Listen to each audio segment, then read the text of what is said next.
ගීත සාහිත්‍යයේ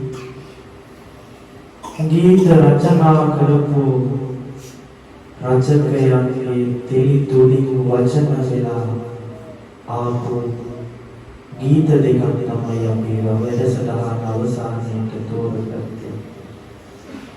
අම්මගේ සෙනෙහස පොතේ ඉහළ ඉඳන් පහළටයි ගලන්නේ. මේ ලෝකේ අම්මා අපිට ආදරය කරන තරම් අපි කවුරුත්ම අපේ අම්මට ආදරය කරන්නේ නැහැ. අපි අම්මට ආදරය කරන්නේ යුතුයකම් සහ වගකීම් වලට විතරයි. සද්ධර්ම රත්නාවලිය කියන ධර්මසේන හාමුදුරුවෝ පොතේ පටාචාරා කතා වස්තුව ලියන්නේ පටාචාරාව දෙවෙනි දරුවා හම්බ වෙන්න ඉද්දී තමන්ගේ අම්මා හොයාගෙන යන්න පිටත් වුණා තනියම.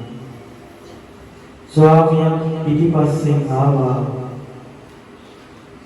අකාලෙට වහින මහා අසිනි වැස්සක් එදා මහා හයියෙන් වැස්සා.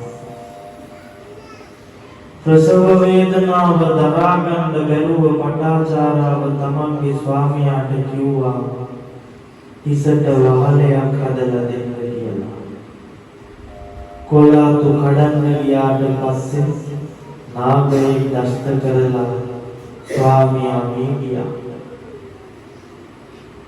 අසිනි වැසි මහා අනුරා වැස්ස වහිද්දී ප්‍රසව වේදනාව දරා ගන්න බැරුව පටාචාරාව මහ වැස්සෙම දරුවා මේ ලෝකයට විහිකන.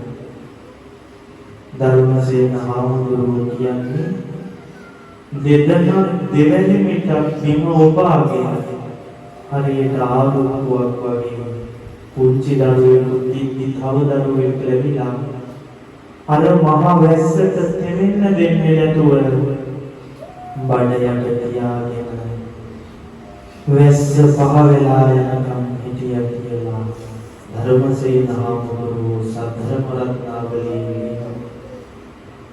ඒක අනුව යමින් රම්පන්තා ශනිවිරන්තන අධිනීතිඥතුමා අම්මා වෙන කියනවා දවසක් පැලැති ගේනේ අකාල මහ වැඩි වැස්සා කුරුණේ හංගාගෙන ඔබ දෙමුනා අම්මේ පායතු හිටි පියවර විදියා ඔබ දුප්පත්කම නැති වැස්සට දෙවෙන්න දෙන්නේ නැතුව තාත්තා නැති ගෙදර දරුවෙක් කොහොමද රකින්නේ කියන විස්තරේ තමයි ඔය පදපදේ තියෙන්නේ.